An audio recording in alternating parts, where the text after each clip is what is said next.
저부터 몸부림치고, 그리고 제가 우리 성도님들을 위해서 늘 기도하고 있는, 항상 기도하고 있는 기도 제목 중에 하나가 신앙과 삶의 일치입니다. 세상 사람들이, 안 믿는 분들이 기독교인들을 손가락질하면서 말은 이렇게 하는데 삶은 안 따라와, 이런 일치도 물론 필요하겠지만 저는 그것을 뛰어넘어서 우리가 알고 있는, 우리가 누리고 있는 이 구원이 우리의 실생활에 잘 적용이 되고 그걸 누릴 수 있는 삶이 되기를 바라는 것이 제가 꿈꾸고 기도하고 있는 내용입니다. 하나님께서 우리에게 주신, 우리 손에 들려주신 이 성경, 오늘날 이제 핸드폰에도 다 들어가 있지만 이 성경은 선명한 목적을 가지고 기록된 책이거든요. 다른 어떤 것이 아니라 우리의 구원을 위해서, 이 구원이라고 하는 이 두 글자에 다 담겨져 있는 책이 바로 이 성경입니다. 그런데 구원은, 성경에서 말하는 구원은 그냥 영혼만 우리가 이렇게 구원받는 그것이 아니고 영과 몸의 전인적인 구원, 그리고 죄가 들어와서 파괴된 이 피조 세계의 회복까지도 이 구원의 큰 그림으로 성경은 반드시 약속하고 있습니다. 오늘 우리가 환경의 주일로 지키는데 아마 오늘 이 자리에 계신 성도님들 중에 어떤 분들은 환경하고 신앙하고 무슨 상관인가, 좀 생뚱맞다 이렇게 여기시는 분들도 계실지 모르겠습니다. 우리가 이 환경 부분에 있어서도 환경은 이 사회적인 문제고, 이거는 이거에 관심 갖는 거는 꼭 신앙하고는 관련 없는 거야. 이건 안 믿는 사람들도 고민하는 거지. 이렇게 생각하고 이 환경과 신앙을 또 이렇게 분리해서 생각하다 보니 결국 환경은 환경 문제로, 신앙은 신앙 문제로 계속 이렇게 어떻게 보면 계속 분리되는 모습을 갖는 것은 아닐까 생각이 들어서 오늘 이 환경의 문제도 사실은 우리의 신앙적인 부분들의 한 연장선이다라고 하는 것을 오늘 말씀을 통해서 함께 성도님들과 나누고 싶습니다. 저희가 장로교회잖아요. 장로교회는 개신교 다 좋은 전통이 있죠. 이 모토가 있지 않습니까? 종교개혁자들의 오직 믿음, 오직 성경, 오직 은혜, 이것들을 모토로 해서 종교개혁을 일으키다 보니까 오직 성경만 생각하고 오직 믿음만 생각하고 오직 은혜만 생각해서 사실 거기에 담긴 많은 의미들이 있는데 이 개념들만 굉장히 강조해서 신앙생활을 하다 보니까 실제적으로 우리가 이 믿음을 가지고 사회적인 참여나 실천 이런 부분들에 대해서는 상대적으로 약한 게 사실입니다. 저부터도 그렇고요. 말씀과 실천은 균형이 있어야 되는데 그냥 실천, 사랑, 그러면 이웃 사랑 정도만 생각하지 그 이상을 나가지 못합니다. 그러다 보니까 오늘날에 일어나고 있는 여러 환경의 문제, 오늘 말하려고 하는 환경의 문제부터 시작해서 무슨 동물 복지라든지 또는 성평등이라든지 이런 얘기들을 하려고 하면은 그런 주제들은 세상 사람들이나 하는 거고 교회에선 얘기하지 마 라고 말하는 한 부류가 있고, 또 어떤 부류는 또 이런 것들을 너무 한쪽 극단으로 막 치우쳐서 이건 거의 시민단체인가 싶을 정도로 너무 극단적으로 또 이렇게 가시는 이런 불균형의 부분들이 있는 게 사실입니다. 하나님의 사랑은 당연히 하나님의 사랑의 대상인 우리 인간으로부터 시작을 하고 이웃사랑이 거기서 시작이 되는 거지만 거기에서 멈추지 않고 이 하나님의 구원이 창조의 회복적인 성격을 가지고 있어서 모든 피조세계까지 이게 확장이 된다라고 하는 것을 분명히 얘기하는 거죠. 그러니까 아담적인 사명이 오늘 우리에게도 여전히 있다라고 하는 것을 성경은 분명히 이야기합니다. 오늘 제가 성경의 주일로 지키지만 그냥 한 주 그냥 이벤트로, 그리고 가평 우리 마을 친환경 물품 있으니까 그거 팔아주세요, 이런 걸로 이벤트로 하고 싶은 게 아니고요. 오늘부터 저희들이 이 환경에 대한 부분들, 우리의 삶에 대한 부분들을 조금 더 책임감 있는 하나님의 자녀로 오늘 첫 걸음을 한 걸음 한 걸음 떼나가는 첫날이 되기를 간절히 바라서 오늘 환경의 주일로 저희가 지키려고 합니다. 우리 성도님들이 오늘 이 말씀 꼭 기억하시고 정말 하나님의 동역자로 잘 서시는 성도님들 되기를 바랍니다. 피조세계에서 왕권을 제대로 행사하기 위해서 세 가지 상황 인식이 필요합니다. 첫 번째가 무엇이냐면 지금 우리가 겪는 상황은 피조세계가 신음하고 있다라고 하는 것을 성도님들이 이해하셔야 됩니다. 최근 떠오르고 있는 이슈들 중에 하나, 그건 분명히 환경일 겁니다. 기후위기. 이미 뉴스나 이런 것들 통해서 보시겠지만 이번 여름 정말 역대급 더운 여름이 될 거다, 이런 얘기도 들으셨을 거고, 비도 정말 많이 온다. 뭐 지금 동남아 지역은 뭐 말로 다 할 수 없이 홍수와 지금 폭염으로 인해 벌써 사망자들 엄청 많이 일어나고 있다. 이런 소식들 우리 듣고 있지 않습니까? 다들 아시는 이야기지만 이런 일들이 이야기된 게 인간의 이 사회활동, 생산활동, 생활활동 이 모든 것에는 에너지가 필요하잖아요. 그런데 이 모든 에너지들이 기반이 탄소를 바탕으로 한 이 에너지를 사용해서 이런 일이 생긴 거다라는 얘기는 다 아시지 않습니까? 인류의 무분별한 이 자원 활용으로 인해서 지구가 이제 점점 이 탄소가 이 모든 열들을 잡아놓고 있기 때문에 점점 뜨거워진다 이런 경각심을 가졌는데 2022년 기준으로 보니까 학자들이 연구를 보니까 2022년 기준으로 보면 세계 평균 온도가 산업화 이전보다 1.2도 높아졌다고 얘기를 하더라고요. 그래서 2015년에 195개국이 모여서 21차 유엔 기후변화 협약 총회, 일명 우리에겐 잘 알려진 파리 기후 협약이라고 하는 협약에서 우리 195개국이 노력을 해가지고 세계의 평균 온도를 1.5도 이상 높이지 않도록 우리 애써보자 이렇게 협약을 맺었는데 제가 뉴스를 보니까 이게 올해 5월에 벌써 깨졌다. 이런 얘기들이 나오고 있더라고요. 여러 연구들을 저도 찾아보니까 지구 평균 온도가 1.5도를 넘어서 2도가 되면은 2도 높아지면 어떤 일들이 생기냐면 기상이변 규모가 더 커져서 그리고 빈도수가 흔해져 갖고 일부의 종들은 멸종하게 될 거다. 그리고 3도가 되면은 이제 열파 현상이 전 세계적으로 퍼져서 태풍, 화재, 가뭄의 규모는 훨씬 커지고 지구 상당 부분의 위기가 오게 되는데 개발도상국들은 인구 부양이 어려워질 거다. 그리고 가장 치명적으로 영향을 받는 건 이제 빈곤 지역과 영세농들이 가장 큰 피해를 보게 될 거다. 그리고 대규모 자연 생태계가 붕괴가 일어난다. 그리고 4도가 되면은 지구 종말이 온다. 그래서 수십억 명이 죽고 이제 남은 사람들은 외계 같은 척박한 환경에서 이제 살게 될 거다. 이렇게 얘기들을 하더라고요. 근데 이게 10년 전의 가설입니다. 10년 전에.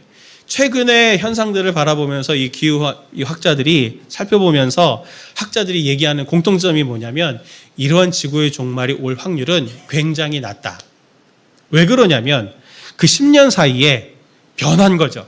뭐가 변했냐면 요즘 그런 문구들 많이 보지 않습니까? 지속 가능한 미래, 지속 가능한 기술, 지속 가능성 이런 단어들을 모토로 해서 각계각층이 정말 이 지구의 온도를 끌어올리지 않기 위해서 기술 투자도 많이 하고 자연 이런 이제 풍력이라든지 태양광이라든지 이런 발전들 이런 자연 에너지들을 활용하는 기술 투자나 이런 것들이 많아져 가지고 점점 이제 앞으로는 개선이 되지 않을까 이런 종말은 오지 않을 가능성이 크다라고 얘기들을 하더라고요.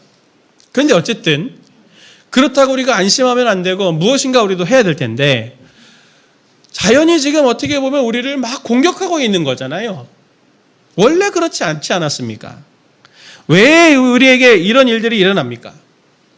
학자들에게 물어보면은 평범한 사람들도 학자들의 연구를 통해서 우리가 알고 있는 바처럼 정답이 있죠. 무분별한 자원 사용. 그것 때문에 우리가 이렇게 인류가 지금 위기를 당한다. 그렇게 얘기해서 사람들이 뭐 합니까? 절약하고 재활용하고 또 우리 지금 판매하는 것처럼 이런 재활용품을 쓰고 이런 것에 답을 찾는데 그들에게 유일한 관심은 뭡니까?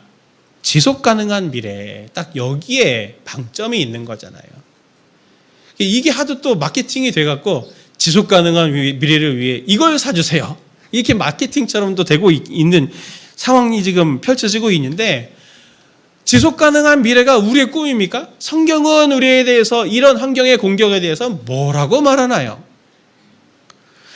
성경은 지금 우리의 피조세계의 현주소를 이렇게 오늘 본문에서 이야기합니다. 22절 말씀 같이 함께 봅니다. 시작. 피조물이 다 이제까지 함께 탄식하며 함께 고통을 겪고 있는 것을 우리가 아느니라. 피조세계가 함께 탄식하고 있다라고 한다고 말합니다.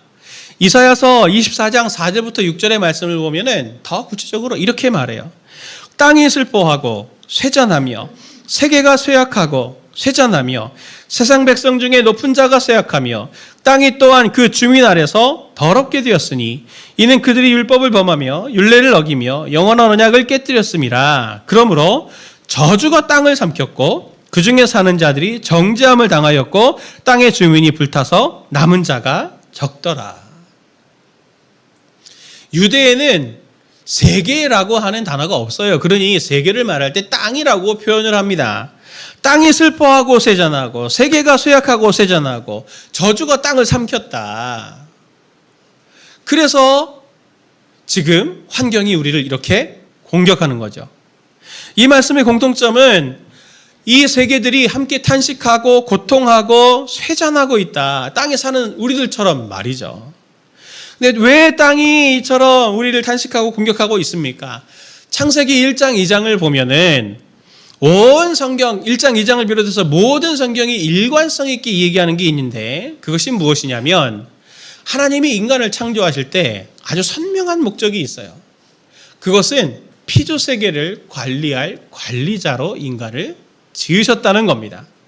창세기 1장 28절 말씀, 하나님이 그들에게 복을 주시며 하나님이 그들에게 이르시되 생육하고 번성하여 땅에 충만하라. 땅을 정복하라. 바다의 물고기와 하늘의 새와 땅에 움직이는 모든 생물을 다스리라 하시니라 하면서 하나님이 인간을 지으실 때 처음부터 피조세계를 관리할 관리자로 우리를 지으신 거예요.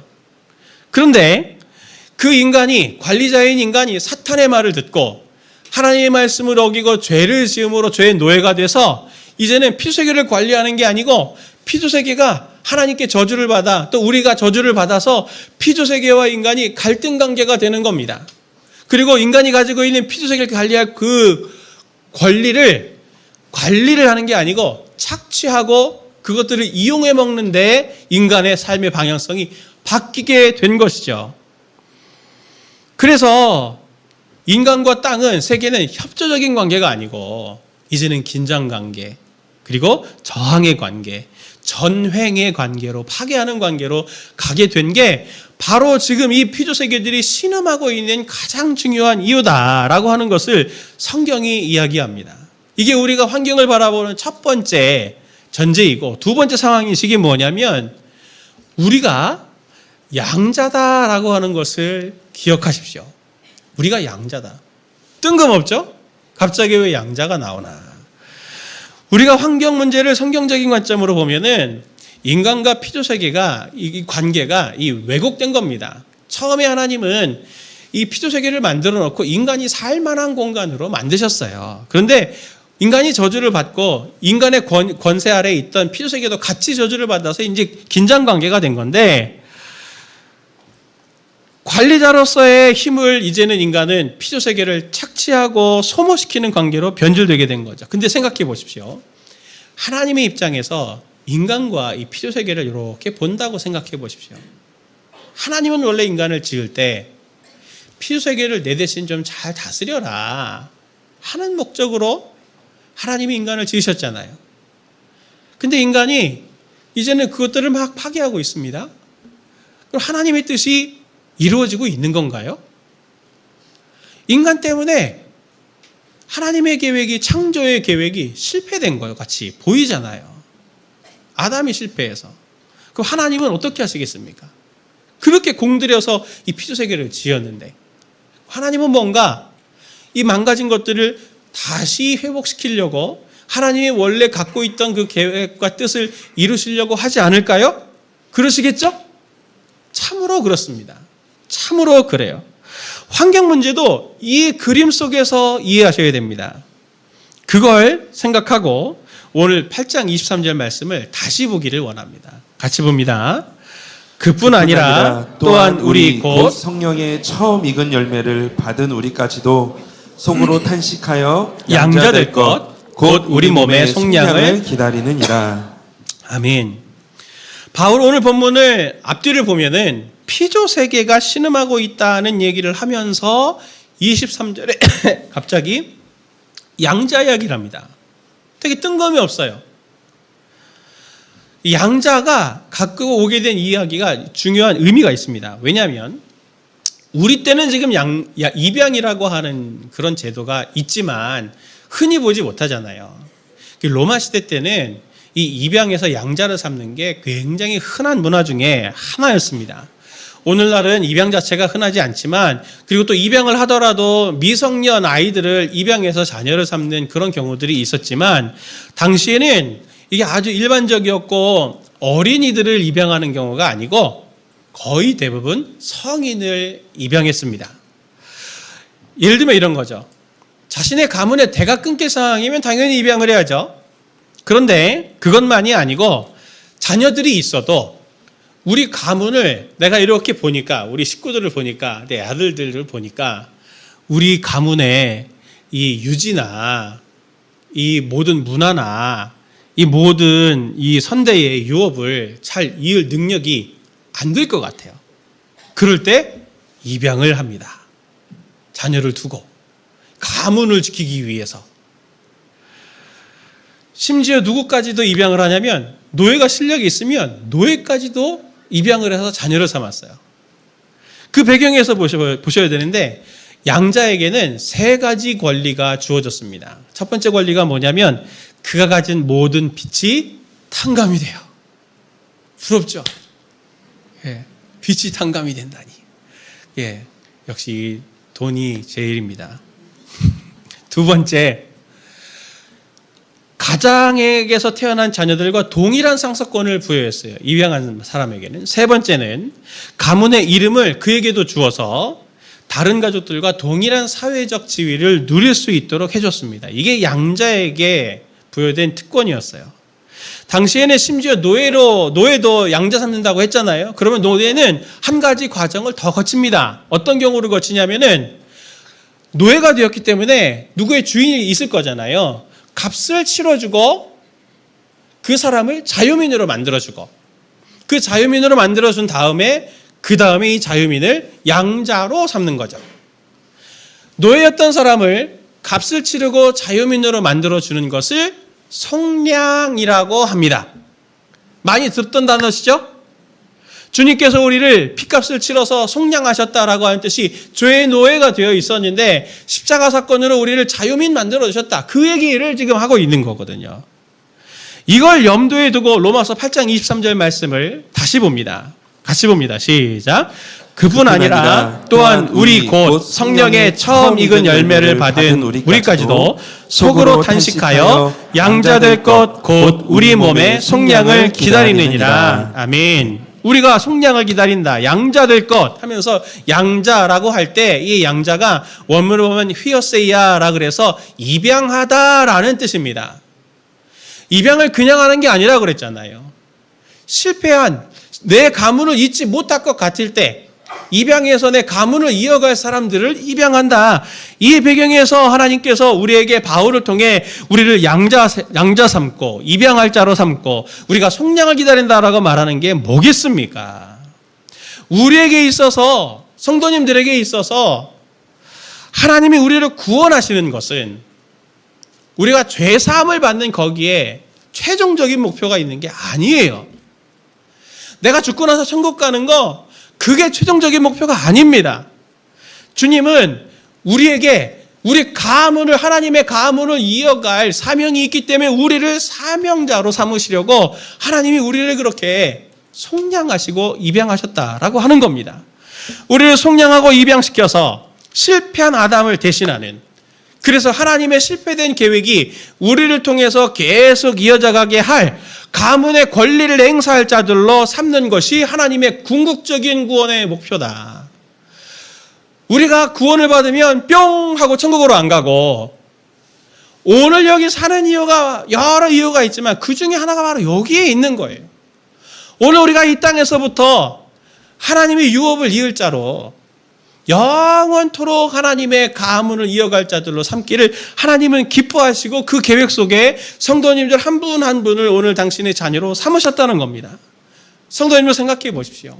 한 주간 뒤돌아보면 얼마나 한 주간도 마음이 무너지는 순간들이 많았고, 얼마나 버겁고 힘들고, 내가 할 수 있는 게 뭔가 무기력하다라고 하는 것들을 많이 경험하고 오셨겠지만, 우리가에게 이런 계획들이 있다는 거 상상이나 해보셨겠습니까? 저는 자격이 없습니다. 그런 자격이 없어요. 라고 하지만 하나님은 우리를 자녀 삼으신다고 할 때 아니야. 너는 자격이 있어. 네가 네 삶에서 그런 삶을 살고 있는 것 같지만 나는 너에게 계획이 있고 나는 너를 그렇게 내 가문을 이어갈, 내 뜻을 이어갈 나의 입양자야 라고 하는 것들을 우리가 기억할 수 있다면 얼마나 감격스럽고 얼마나 우리의 삶에 큰 용기와 힘이 되시겠습니까? 오늘 본문 바로 앞에 로마서 8장 15절부터 17절이 그래서 이렇게 말하죠. 같이 봅니다. 너희는 다시 무서워하는 종의 영을 받지 아니하고 양자의 영을 받았으므로 우리가 아빠 아버지라고 부르짖느니라. 성령이 친히 우리의 영과 더불어 우리가 하나님의 자녀인 것을 증언하시나니 자녀이면 또한 상속자 곧 하나님의 상속자요 그리스도와 함께한 상속자니. 아멘. 우리를 계속 상속자라고 얘기합니다. 양자의 영인 성령님을 보내주셔서 우리가 자격이 없기 때문에 성령님을 보내주셔서 자격 있는 사람이 되게 하시고 우리가 능력이 없기 때문에 성령으로 능력을 주셔서 상속자로서의 역할을 감당할 수 있는 하나님의 힘을 우리에게 공급해 주시는 존재가 되는 거죠. 첫사람 아담은 실패했습니다. 하나님에게 있어서 첫사람의 아담의 실패는 굉장히 뼈아파요.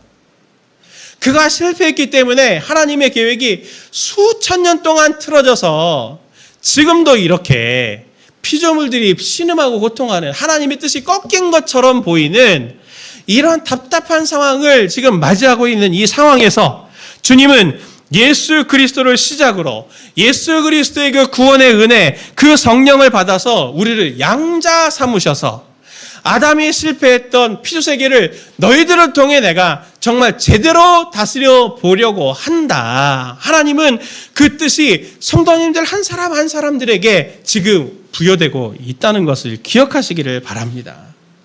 우리는 하나님의 실패된 계획을, 실패된 것처럼 보이는 그 계획을 이어갈 사람들입니다. 상속자들입니다. 그렇기 때문에 성도님들은 오늘부터 사실 때 나는 하나님의 양자다.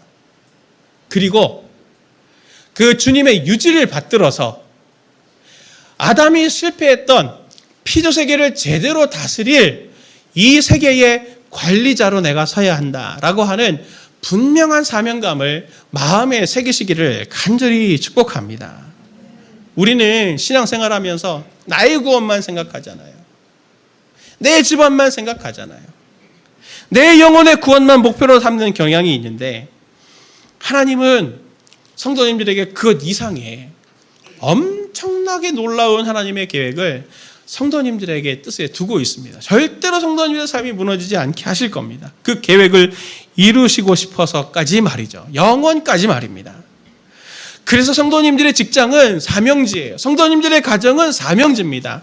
성도님들의 자녀와 가정과 만나는 인간관계와 성도님들의 있는 그 사회와 일상 모두가 다 회복된 관리자인 아담으로서 성도님들이 서셔야 하는 것이 바로 성도님들에게 주신 하나님의 사명임을 기억하시고 우리가 세 번째 생각해 봐야 될 상황 인식으로 넘어가야 되는 것이죠.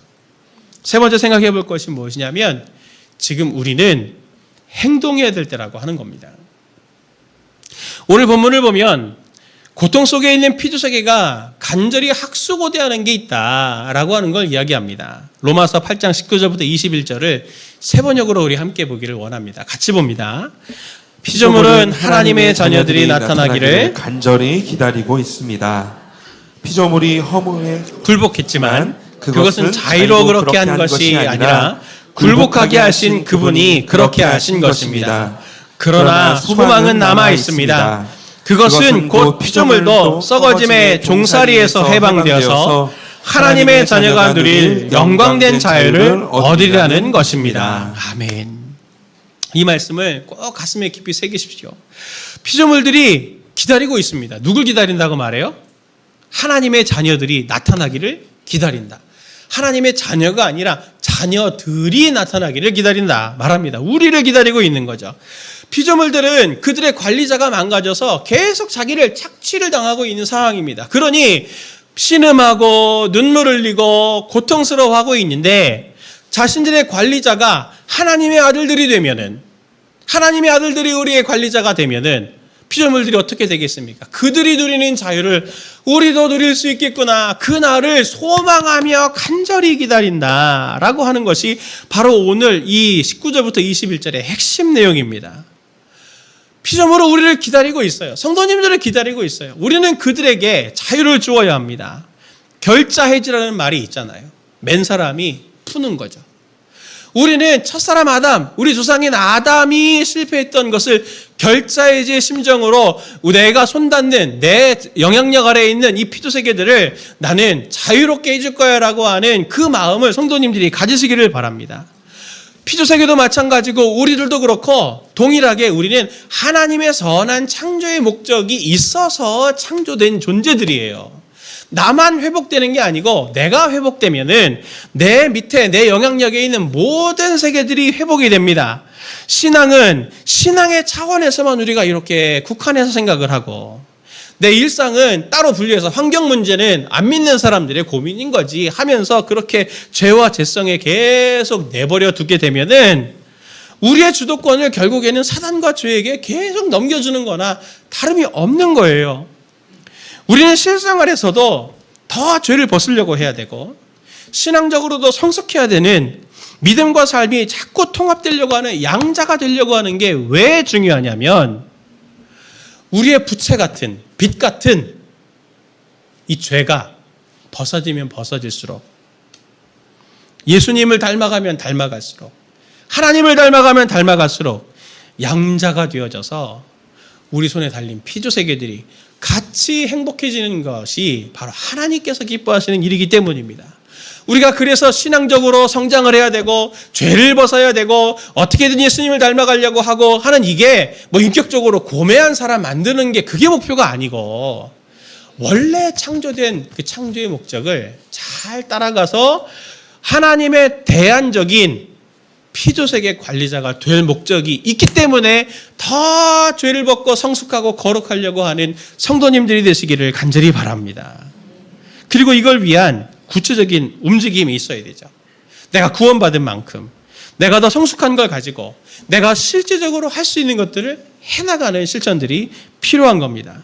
하나님은 환경 문제를 놓고 우리가 어떻게 실천해야 될지 물음표가 생길 때 우리 주변에 학자들과 사회과학자들, 환경공학자들을 우리에게 주셨잖아요. 그들이 우리에게 어떻게 실천해야 될지 방법을 주었습니다. 사람들은 그거를 보고 지속가능한 미래, 그리고 환경운동, 환경보호 이런 말들은 뽑아내고 그것에는 할 수 있겠지만 우리는 거기에 우리의 정신을 담아야 되는 거죠. 하나님의 제대로 된, 회복된 대리통치자로 내가 이 일을 한다. 그 스피릿을 가지고 그 공학자들이 만들어낸 대안들을 실천해가는 것들이 필요하다는 겁니다. 그럴 때 제가 볼 때 가장 중요한 태도는 우리 마음가짐은 환경에 관련돼서 우리가 환경의 대리통치자로 우리가 살기 위해 우리가 가져야 될 마음의 가장 중요한 부분은 제가 볼 땐 오늘날 세상에서 소비자가 아니라 성경이 말하는 관리자의 측면으로 우리의 소비 생활을 들여다봐야 되지 않겠나 하는 걸 제안을 드립니다. 오늘날 많은 환경의 문제들은 어디에서 오는 겁니까? 제가 볼 때 화려하고 편안한 것을 추구하는 것만 줄여도 정말 큰 도움이 될 것 같아요. 자, 환경을 위해 우리가 플라스틱 쓰지 말자, 빈 쓰지 말자, 일회용품 쓰지 말자 이런 얘기 들어보셨죠? 그러면서 대신 에코백 쓰십시다, 장바구니 쓰십시다, 텀블러 쓰십시다 이제 하지만 텀블러 계속 사잖아요.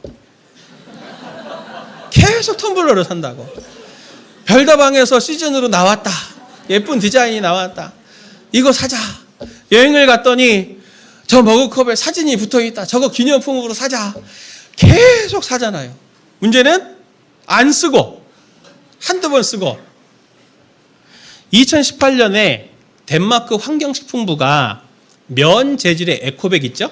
면 재질의 에코백 다들 가지고 계실 텐데 이걸 비닐봉지 한 개와 비교했을 때 환경보호 효과가 있으려면 몇 번을 에코백을 써야 비닐봉지 한 개를 쓰는 것을 뛰어넘는 환경보호 효과가 올 것 같으십니까? 들으시면 깜짝 놀랄 거예요. 7,100번. 에코백 7,100개 쓰기 전에 비닐봉지 2개 쓰면 그냥 비닐봉지 쓰는 게 나은 겁니다. 7,100번을 재사용해야 된다고 발표를 했어요. 덴마크 환경식품부가. 영국 환경청이 환경보호 이런 거 말고 탄소양 이거 하나 만들어내는데 들어간 탄소가 있을 거잖아요. 탄소양만 생각했을 때 비닐봉투 1개를 대체하는 환경보호 효과를 보려면 종이봉투는 3번 이상, 에코백은 131번 이상 그래야 이 탄소 절약이 된다.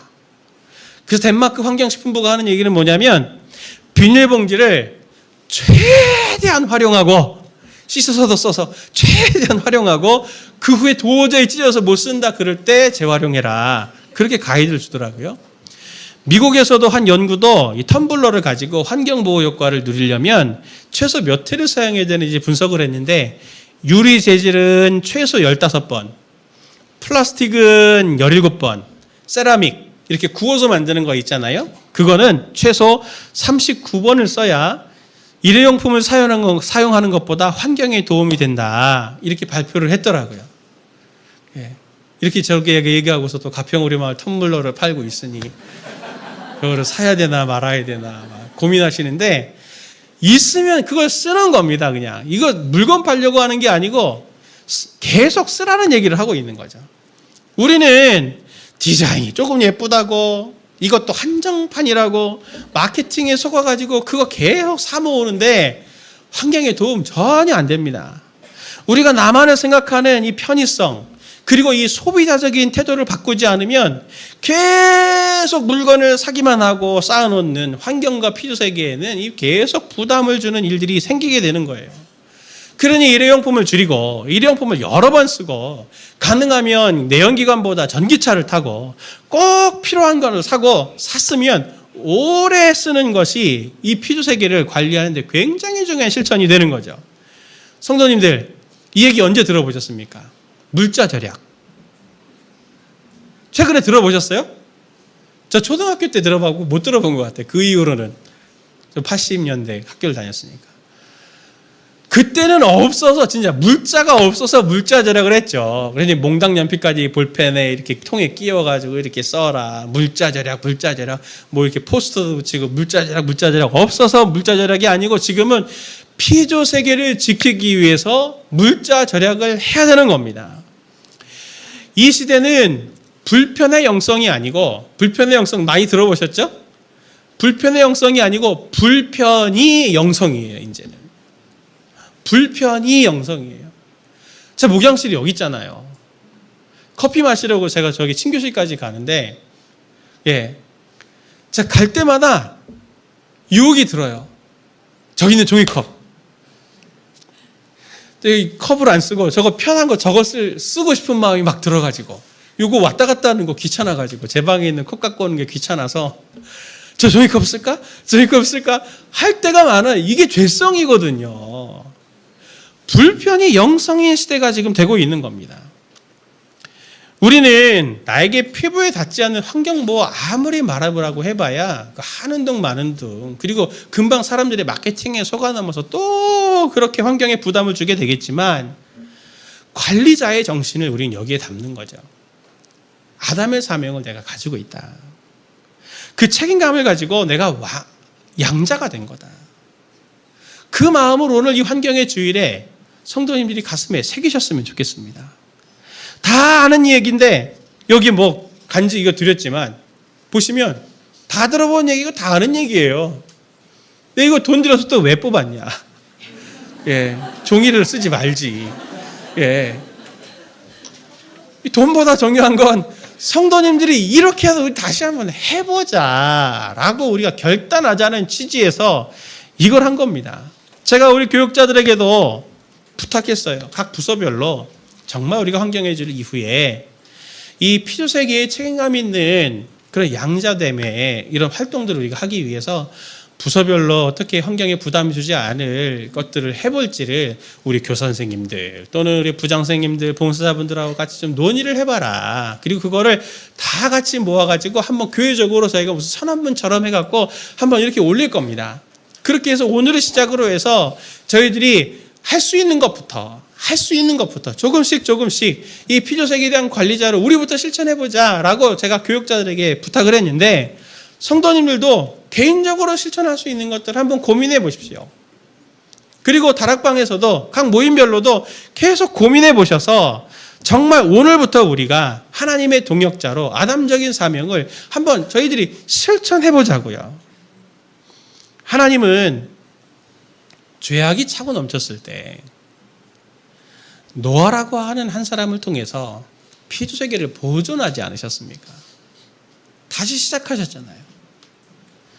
아브라함에게는 소돔과 고모라가 멸망할 때 그 의인이 10명이 없어서 이 세계가 망했다. 이 소돔과 고모라가 망했다라고 하는 걸 교훈으로 말씀 주셨습니다.